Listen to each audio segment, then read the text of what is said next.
Hello, ho ho, and welcome to Sincerely Elvis Presley. I'm Sean. If you're new to the channel or if you're a regular viewer, thank you for tuning in. I do appreciate it. This really is my final video of 2024. And as we've just had, just a few days back, the biggest present giving day of the year, it got me to thinking about what would be the ultimate Elvis present to give. Now for me, it would be something like a stage-worn jumpsuit, one of Elvis's guitars, maybe one of the Superfly outfits he wore, something with a genuine provenance that would undoubtedly run to tens, hundreds of thousands. So if money were no object, that would be it. But in reality, for most of us, that's completely unreachable. So I thought, well, really, I would like a genuine Elvis autograph. Now, I did think I had a genuine Elvis autograph.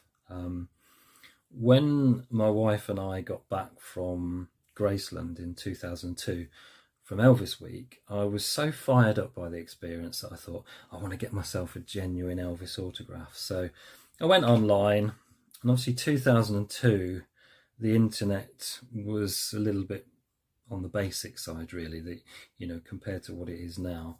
But I found a site in the States that I thought was a genuine Elvis dealer. I felt that it was going to be reasonably trustworthy. So I shelled out what was at the time, I think £600-700 for a 1971 Vegas menu, hand signed by Elvis.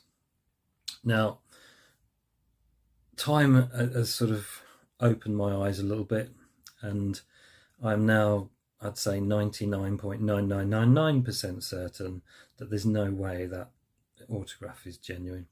Unfortunately, the signature's a ringer, it's a fake. And that's why, really, I would never go anywhere near autographs personally myself again. It's just such a minefield. There are so many fakes out there, so many scammers. It seems to me that a certificate of authenticity isn't really worth the paper it's written on, unless the person you get it from got it signed personally and has something to back that up, or knew somebody that got it signed personally and there's photographic evidence of them getting it signed, something genuine to back it up. I'd say that's a minefield that I wouldn't want to go near again.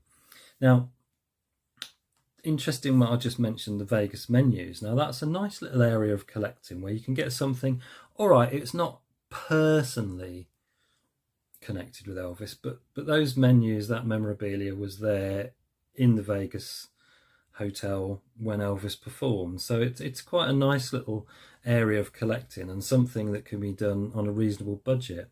I mean, I've got 5 Vegas menus, well, 6 if you count the one that's got the fake signature on, which probably made it worth much less than it would have been in the first place. Actually, thinking about that fake signature, I even argued with customs and got them to reduce the import duty because I claimed that it was a document of historical importance. And I won. I got my money back. If only they knew that it was a fake. If only I knew it was a fake. But anyway, I digress. So Vegas menus and memorabilia, not out of every, they're not ridiculously expensive. For instance, that one you can see up there, the gold disc one, which is the summer season from '73, that cost me £35. Considerably more than that to get it framed, but £35, it's not ridiculous. I've got a nice little 1970 postcard issued at the International Hotel. I think they paid $35 for that as well. So, that's not ridiculously out of the realms of collectors. But obviously that isn't something that is directly linked to Elvis. So what kind of things can we get our hands on that were linked to Elvis that, are reasonably affordable? Well, if we go back to, and I'm going to look this up here because there's a little story here about the bits of clothing that were given away with the Worldwide Gold Award Hits Volume 2, the other sides. Now, I'm going to read this little bit because it's quite interesting. Elvis's manager, Colonel Parker, he devised a plan to include a swatch of clothing from Elvis's personal wardrobe with every record set. Personal articles of Elvis's clothing would be collected and boxed by Elvis's father Vernon Presley and sent to the Colonel's office at MGM in Hollywood. They would be sorted and placed into shipping trunks and sent to RCA in New York. In the original memo from his office at MGM dated March the 24th, 1971, the Colonel outlined strict guidelines for the operation. Trunks containing Elvis's clothing were to contain shirts, pants, ties, scarves and coats. They were to be shipped air freight only in lots of at least 6 trunks at a time and insured for $1,000 per trunk. So the memo read in part, this project must be treated in the same way as if we did a tour or made a picture of a TV show. It will likely be the most important project for income this year, so let's not be sloppy with it. So anyway, this process took place, and it says back in Memphis, boxes of Elvis's clothing that were waiting shipment were scattered all over the front foyer, living room and dining room at Graceland. About that time, Mike McGregor, who was in charge of Elvis's ranch in Mississippi and his horses at Graceland, happened to come by and walked inside the mansion from the back. He saw the clothing in the boxes everywhere and asked Elvis what he was doing with all these clothes. Elvis says, RCA wants them, they're going to cut them up for a big promotion that they're doing. Mike said, that's a lot of nice clothes going to waste. And Elvis said, well, hey, Mike, go through them and take what you want. They'll never know the difference. Now, the reason that this story's been written here is that, it says that basically Mike McGregor basically found, I think, the black leather outfit. And, among the items he selected was a white jacket with matching pants, a maroon coloured jacket with matching pants, and a black jacket and pants made of leather. So basically, according to this, Mike McGregor unknowingly saved from the chopping block all the iconic outfits from the 68 special. Now, whether that's true or not, but what you've actually got is eyewitness accounts that this was happening. This was taking place. It says 25 specially prepared trunks filled with 790 articles of Elvis's clothing arrived at RCA headquarters in New York. The inventory list was an impressive reflection of the fashion styles of Elvis Presley, mainly from the 1960s. As per the Colonel's instructions, the clothing was cut into 2 by 3 inch swatches. The swatches were then placed into specially printed window envelopes that read something from Elvis's wardrobe for you. Elvis also delivered to RCA from Elvis and the Colonel was a trunk containing 12 different outfits with their complements to be used for special prizes. So, we know that happened. Now, some people have poured a bit of scorn on it and said, well, that doesn't really look like the sort of thing Elvis wore, but I don't think it ever said it had to be something he wore. It was just something from his wardrobe. Now, this may have been clothing that was given to him. He never got around to it. It was still in Elvis's wardrobe. There's been suggestion where it looks more like curtain material. Well, I don't think so, not unless you had the thinnest curtains in the world, and also had a lot of curtains. So I'm fairly happy that those swatches were from Elvis's wardrobe. So I've got a nice little framed presentation of that I'll try and put a picture up. That was something that I got hold of. But why? My reason for mentioning that is there are all sorts of little bits and ways of getting hold of Elvis's clothing. What I've also got is what purports to be, and this is a framed limited edition, with a swatch of clothing from a blue velvet jacket that was worn by Elvis during the production of It Happens at the World's Fair. Now, I've done a bit of research and I've seen the auction where that outfit that was actually listed on the back. You can see, if you can look there behind Elvis, you can see the corner of that frame that's got the movie posters on, and that's the one with the swatch in it. Now, okay, you can trace that back and you can find the auction where that outfit was sold. The only problem is the picture that they then show in that auction that says, oh, this is Elvis wearing the jacket kind of thing. You can see it's not the same jacket because the lapel's different. So they kind of let themselves down. It could well be. It doesn't say that it was a jacket that Elvis wore during the filming. He just wore during the time of the production. So it could well have been. But this is what happens, really. These things go to auction. They've got some provenance. They sell. And people either keep them, have them displayed as that outfit, that jacket, those trousers, whatever.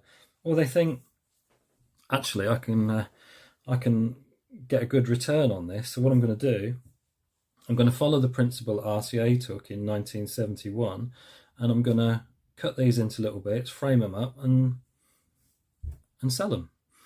And that's kind of what happens. And often they make their way into some of these limited edition card sets. And I've got some of these here that were relatively inexpensive. I didn't play some of these have gone up in value since, but whether these are genuine or not, I don't know. So our first one is from a set called Rock and Roll Relics. Let me see if I can get that up to the screen without horrendous glare.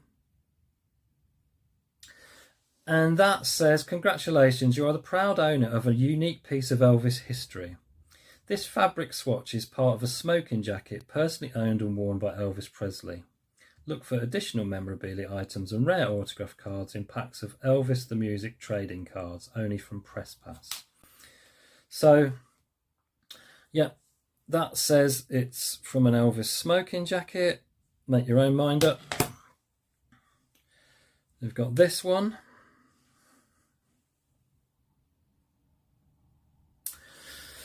Congratulations, you are the proud owner of a unique piece of Elvis history. This fabric swatch is part of a warm-up suit personally owned and worn by Elvis Presley.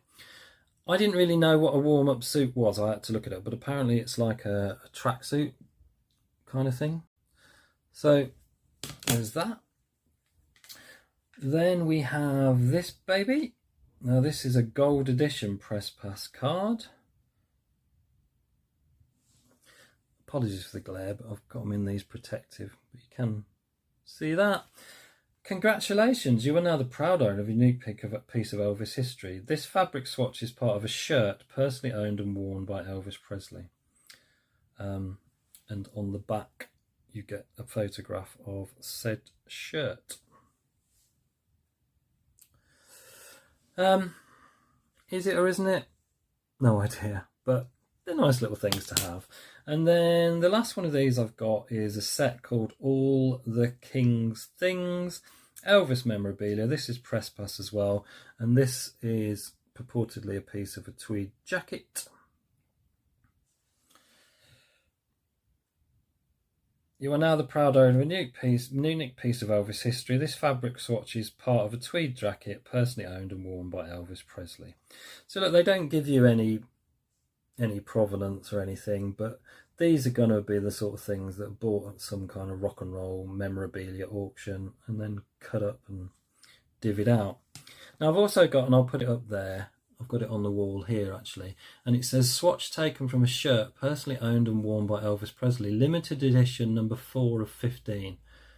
No idea about the provenance of that. That was something that cropped up on eBay, and it cost me, I think, about £20, something like that. And I just thought, you know, it's a nice little thing to have on the wall. Now, I do have the odd bit of strange sort of personal memorabilia, if you like. I'm going to show you this, and Elvis Presley's bed sheets. Now, before you think I have totally lost my marbles, I didn't pay a penny for this. This several years back, I bought 2 or 3 CDs, and the seller just threw this in, said, oh, I've got something else I want to send you, and sent this along. So this says, this is Elvis Presley's bed sheets, Sheraton Hotel, Charlotte, North Carolina, March the 10th, 1974. The image above shows all the pieces purchased from George Matthews in 2009. The swatch contained within this collection was cut from one of the pieces shown. So there's the photographs, and there's the actual swatch in there. But what you do get on the back is a newspaper article by Kays Gary at the Charlotte Observer. Elvis bedsheet, Sheraton Hotel, Charlotte, North Carolina, March 9th, 1975. The story, time for Elvis's white sale, compliments of a friend.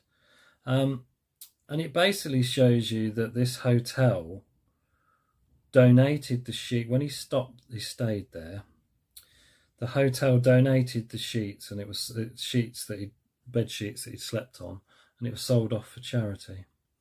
So newspaper article claims that it happened, and they were kind of sold off, and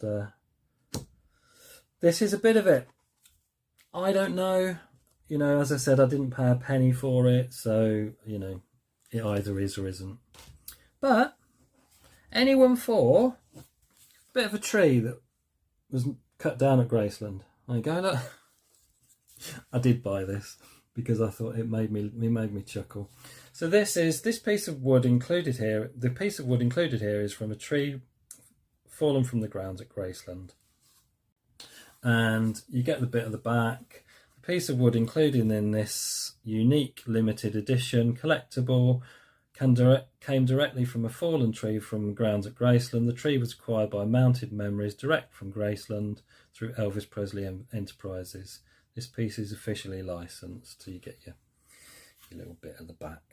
Now, Mounted Memories are the same company that did the swatch purporting to be from it happened at the World's Fair. But I like that. Which brings me on to Elvis's hair, the thumbnail. Now, if this is genuine, great. If it's not, it's a nice little thing. But this is another of those where apparently the hair was sold by Elvis's barber, Homer Jill Gilland. Now we can trace that back, and we can trace back when it was sold. We can trace the guy it was sold to, Thomas B. Morgan, who did know Elvis, that's for sure. And if it is true, if this guy that used to cut Elvis's hair basically collected the sweepings and kept them all in this sealed jar, and then eventually they were sold on. Well, the same principle applies to the clothing swatches. Obviously, someone thought, well, we'll snip them into tiny little strands and we'll frame them. And there's all sorts of versions, but this is the version I have. Now, really nicely framed. You'll see this like triple mount. And then in there, I don't even know if... Yeah, I think that might pick that up. You can see the said strand of hair. So it says authentic hair. This gold record contains an authentic strand of Elvis Presley's hair. Now, this particular sort of issue, there were various issues of this with different pictures and different colours, but I just really like this colourway. I thought it was a really nice presentation. Now, you get this blurb on the back, and what this blurb tells you is this piece of Elvis Presley's hair was originally acquired from the Mastronet Incorporated Americana auction on Wednesday, April the 23rd, 2003. The history. So this is from Linda S. Schaefer. My family rented a house at 3082 Jean Drive in August 1992. That is when we met Mr. Homer Gilland, who lived across the street. Gil loved to talk. He talked about Elvis a lot. He told us he used to cut Gladys and Vernon Presley's hair. That is how he met Elvis, which started his personal and business relationship with him. Every time he would cut Elvis Presley's hair, he would roll it up in a towel and save it. He gave us a bread bag of hair when we moved to where we live now. We only knew Gil for the last 2 years of his life. He was lonely, and I think a part of him died when Elvis died. He was a good friend that will always have a special place in our hearts. I do solemnly swear and attest that the hair is that of Elvis Presley and were given to me. That the hair were given to me by Mr. Homer Gilland and are my sole property. Okay, so you get that letter, and then you get a copy of the University Archive. John Resnikoff of University Archives, who's a trusted authority in the field of hair collecting. I mean, that's got to be a fairly limited profession, isn't it? You know, I'm an authority in hair collecting. Oh, okay. But anyway, this was November the 22nd, 2002. I have examined a large quantity of hair in two shades in a plastic bag. I take it by 2 shades. That would mean that there was probably roots of Elvis's natural colour and then the darker dyed colour. Take it all that in a plastic bag purported to be that of Elvis Presley. I've compared the said hair to a sample provided me by Brian Maron of Maastricht Inc. The sample I compared the hair to in the bag was taken from a jar sold at Maastricht's November 2002 auction. I previously authenticated the Masson jar of hair. I examined the 2 locks of hair. It goes on.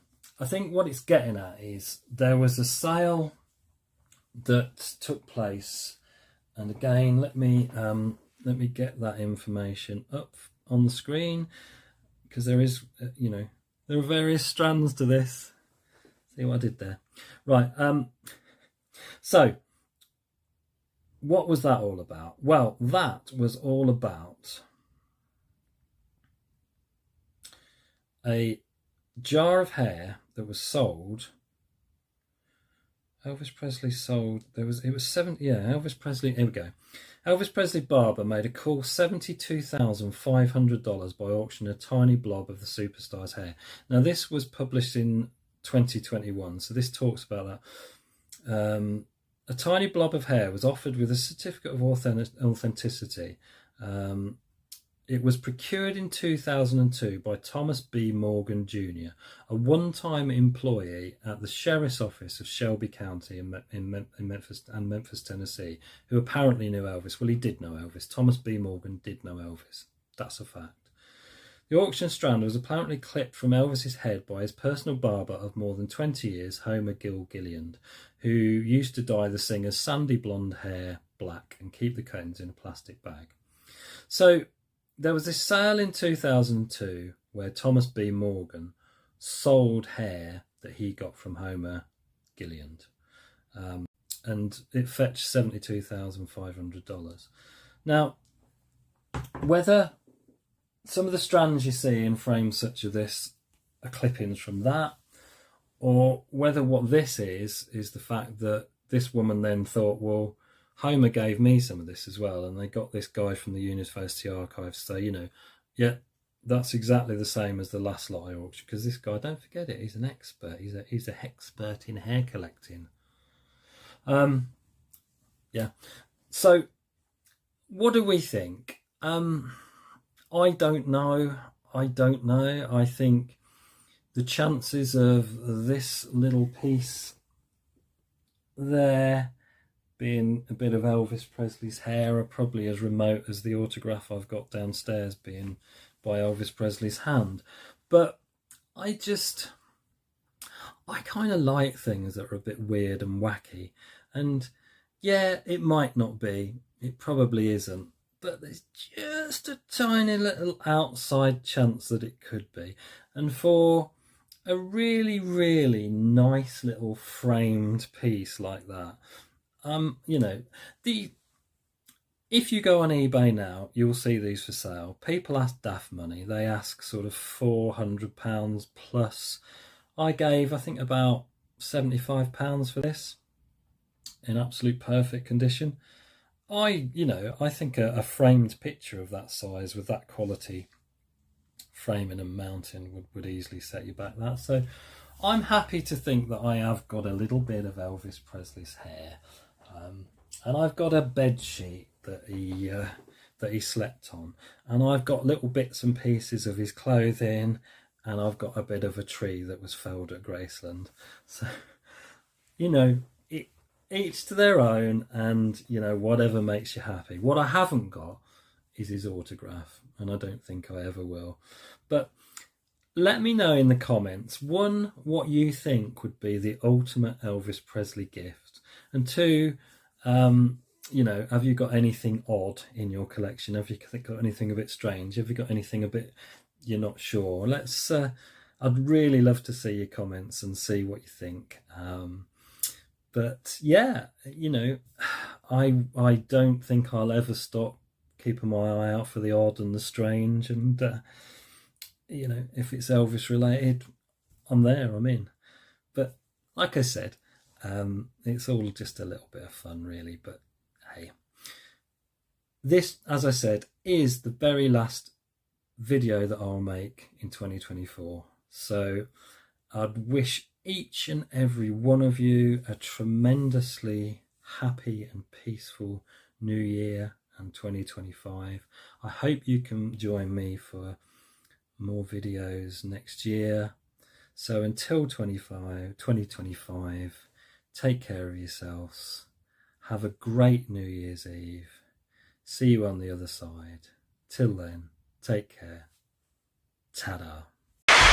We'll meet you again. May God bless you. Adios.